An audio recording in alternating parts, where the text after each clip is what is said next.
Hey everyone, Simon here. So this is a follow-up to the Nakshatra question on how to use the Nakshatra rulers. So in the last class, I spent a good deal of time bashing the sort of in vogue technique these days of using the dasha rulers of the nakshatras, meaning Ashwini is ruled by Ketu, Kritika by the sun, and giving those planets a sort of rulership over the nakshatra, which in my opinion, and the opinion of a lot of my mentors, was not the original intent.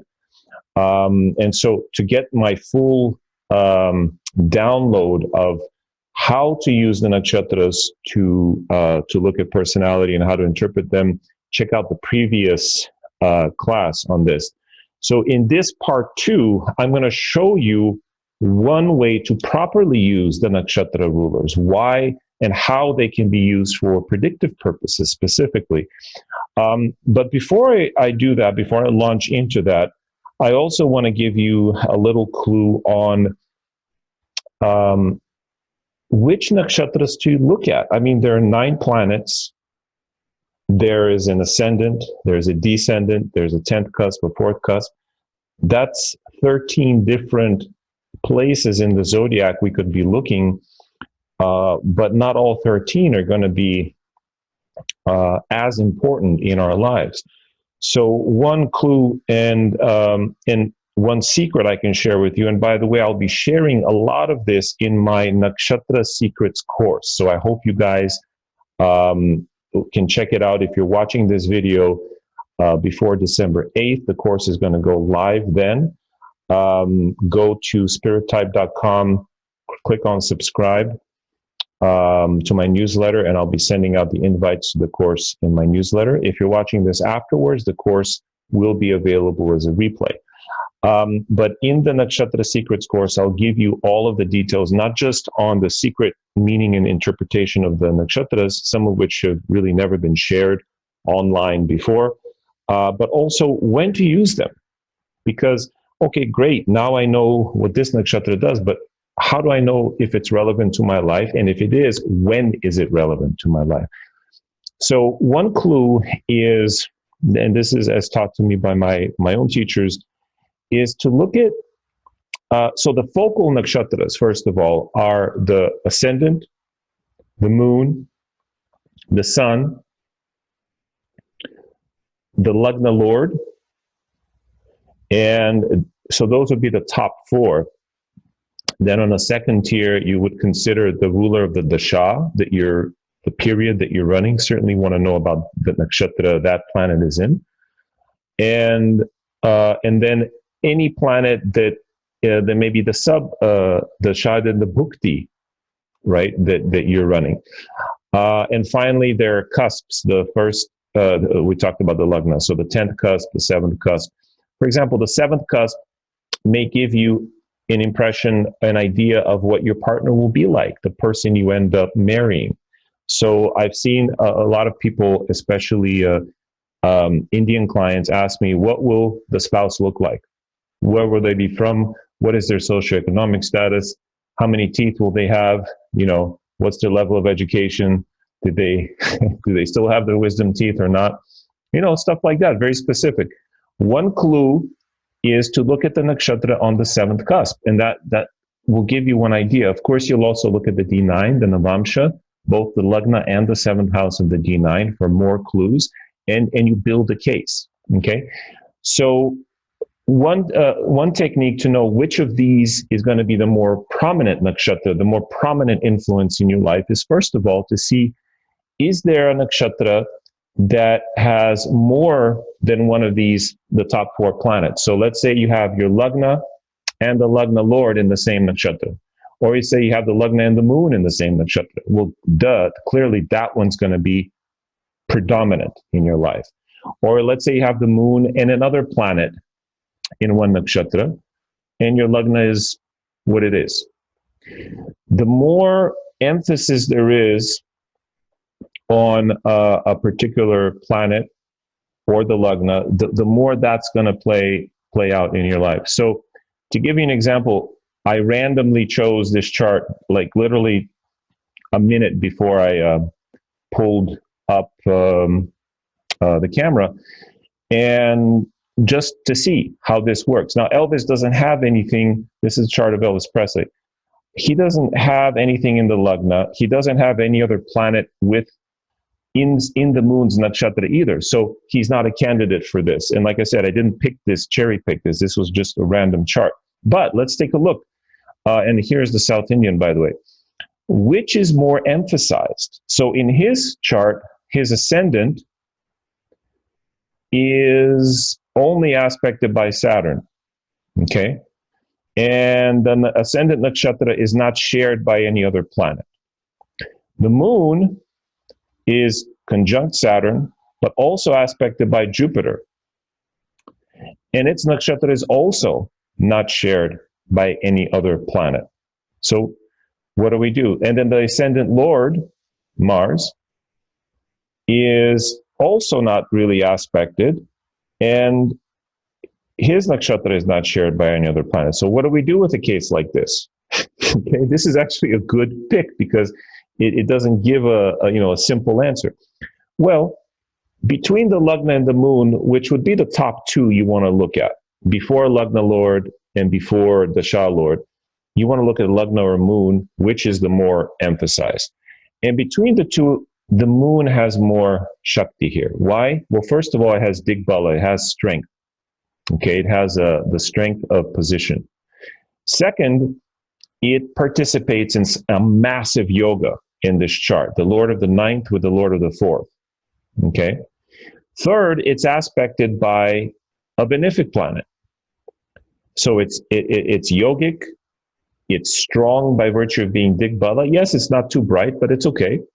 And it's aspected by a benefic. So I'm going to focus on the moon nakshatra if I'm this person's astrologer, right? In terms of giving me an idea of the character and so on.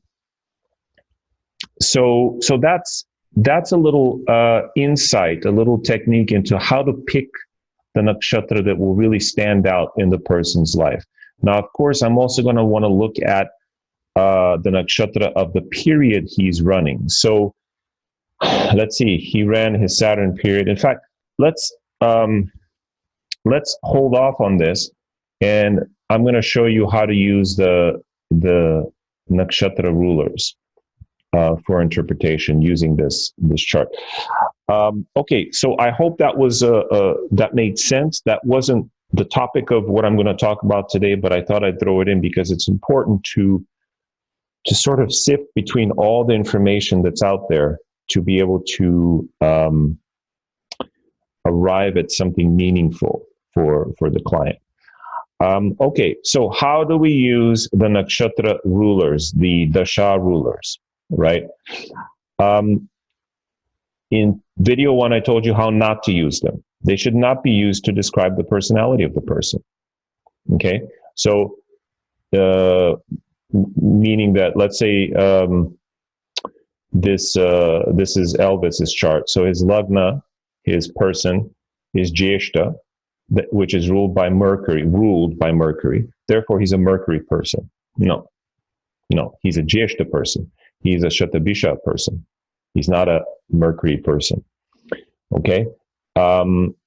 So, and you might say, well, wait a minute. Moon is in Rahu's nakshatra. He was very Rahu-like.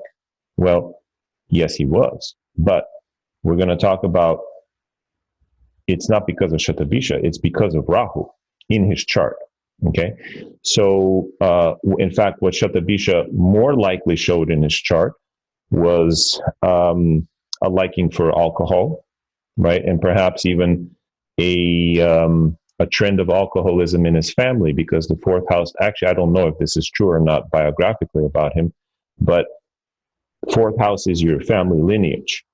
And with this there, perhaps he had the gene for alcoholism or addiction in general, which of course that we do know about. He did die of a drug overdose.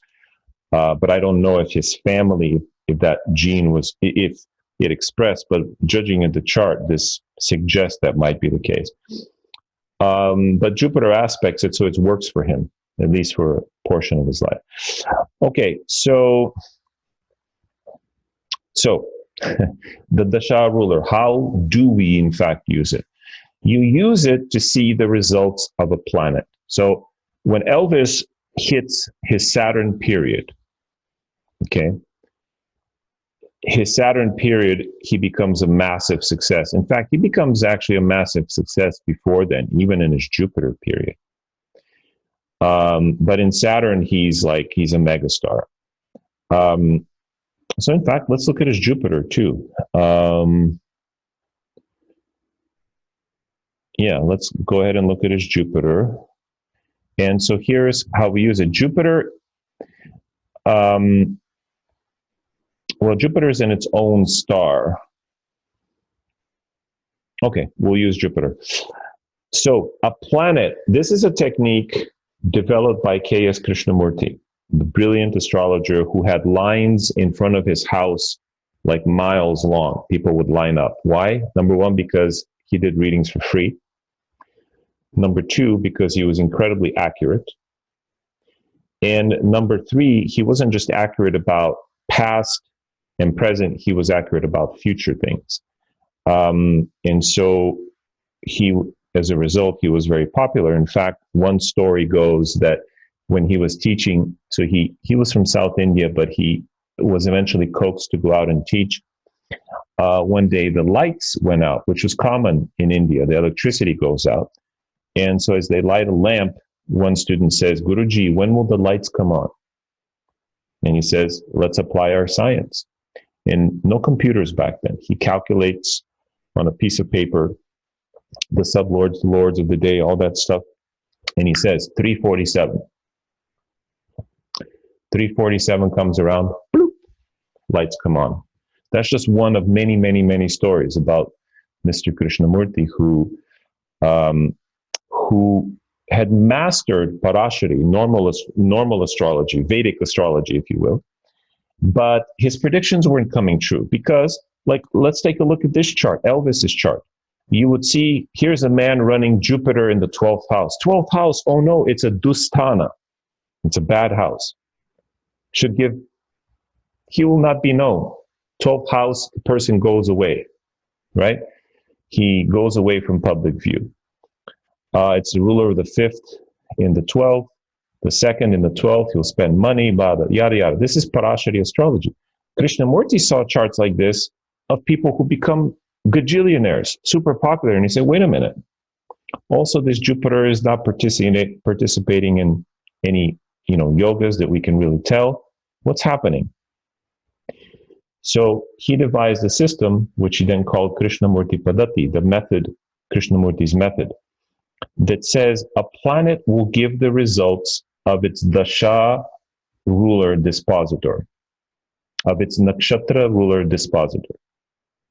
Meaning, the planet will give, so in this case, Jupiter, a planet will give the results of the nakshatra lord. Now, in this case, he is the lord of the nakshatra. Okay? So Jupiter will give the effects of Jupiter. Great. What does that mean? Well, hold your horses. In Krishnamurti, the other thing he found that is more useful is the Placidus house system. So he uses a movable house system, Chalit Bhava method, called Placidius or Placidus, which Western tropical astrologers use. And he found that gave more precise results. So in this case, Jupiter actually is found to be sitting in the 11th house. So if you look at his Western horoscope, Elvis would have Jupiter in the 11th house. So now the planet will give 11th house results of popularity, clubs, associations, stuff like that. Easy money. Then we look at Jupiter's rulership. Now, in the Parashari, he rules the 2nd house. Also in Placidus, he rules the 2nd house. So now Jupiter is giving effects of the 2 of the money houses. So now instead of predicting loss for this person in his Jupiter period, right, with Jupiter in the 12th house, a KP person would say, aha, he's going to make a lot of money. And the Parashari person would say, wait a minute, how is he going to make a lot of money? So, I mean, this is just a simple interpretation, but So what's going to happen? Here's what I found. The placement in the Vedic chart gives the internal state. So he's going to feel like he's poor, okay, all throughout Jupiter. The bhava, the parashari bhava, is going to give the effect that, oh no, he's actually is getting a lot of money and popularity, but in his heart, he may not feel it. That's the 12th house. So both will play out, one externally, one internally. Okay, so the next thing that we look at then is, so Jupiter is in a star of Jupiter himself. So we saw how that will play out. Now let's take a look at his Saturn period, because Saturn is in a star, a nakshatra of Mars, ruled by Mars, okay? So Saturn is going to give the results of what? You got it. There's Mars in the 11th house, apparently. But Mars is actually in the 10th house in the Krishnamurty. Now, so if this is confusing you, don't worry about it. You don't have to use the KP. Just look at Saturn, look at what nakshatra it's in.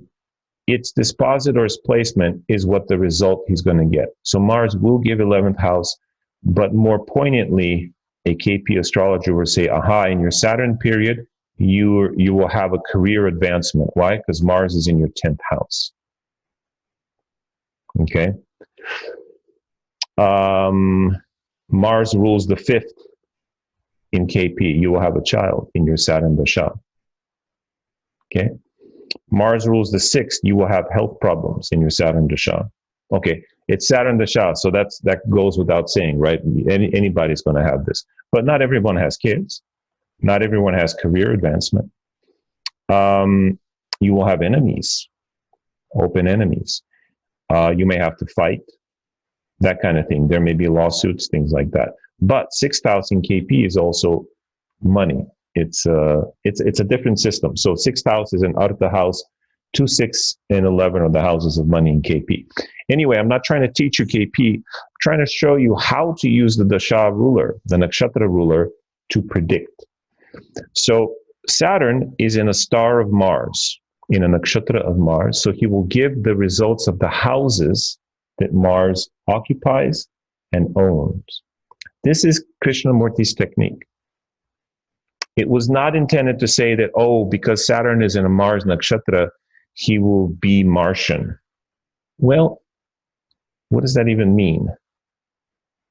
Yes, he will be Martian in the sense that he will do the things that Mars is doing in the chart, but does he become Mars? No. Anyway, you can take this an extra level. So Krishnamurty said, okay, this is good. This is a good general look at the chart. Now let's get more specific. What is the final result that a planet will give? So the final result that Saturn gives is the sublord that he occupies. So not just the star, but the sub.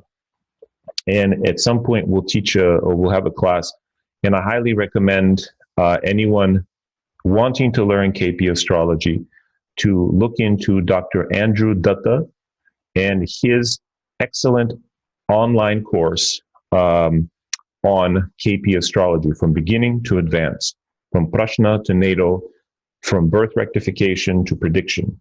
It's the best course out there, and I highly recommend it. I strongly recommend it, and it's one of the ways that I learned KP. So Dr. Andrew Dutta, I believe his website is kpastrologeronline.com. Okay? So the next level then, to see what is really Saturn going to do, the final result is the sublord. And we see now Saturn is in a sub of Venus.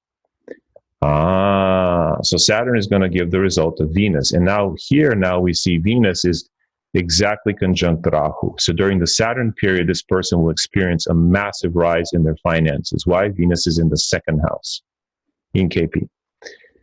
Venus owns the 11th. There's the 11th house again, a massive rise in popularity. Why massive? Because Rahu is involved. And Venus also owns the 12th house. Massive lots of foreign travel, but also self-destructive tendencies. Why do I take that meaning of the 12th? Again, because it's Rahu. Okay? So the final result of Saturn is that he will give also the seventh house, so he will give marriage and unions with women, with partners. See that? Saturn rules the seventh house, as it does in Parashari, and the 12th. So Saturn finally is going to give, he's going to give relationships, he's going to give lots of foreign travel, but he's going to give self-undoing, 12th house. He's going to give moksha, as it were. And I believe of his, let's see, yeah, he did pass away in Saturn. Curious to see which bhukti. Let's see. It wasn't Saturn Venus. I'd have to look up. I'd have to look up when he passed. So I'm going to take 1 second to do that. Okay, so August 16th, 1977 is when he passed away. So that would be actually in his Saturn moon period. Saturn moon period. So that is interesting. So what is the moon signifying in this chart? Well, let me clear all of this. Let's see if we could have perhaps predicted this. By the way, I'm sorry I've switched to the North Indian, but that's where I have this table. So Saturn moon. Moon is in the third house with Saturn, which is a duplicate house of, it's a bhavat bhavam, the eighth from the eighth. But that's not enough. Moon rules the ninth house here, so it's not associated. It rules the ninth, actually, which is a badaka house for him. So, yeah, badaka is a killer, unfortunately, house, and Krishnamurty uses the badaka houses extensively. So, unfortunately, that's in KP. That would have been a time to really be careful. So that's the technique, how to use the Dasha Lords. I know this has been a little long, a little bit technical, but some people request this information, and there it is. We're making it available. So I hope this was useful. If you have any questions, put them below in the link, and we'll see you soon. Bye.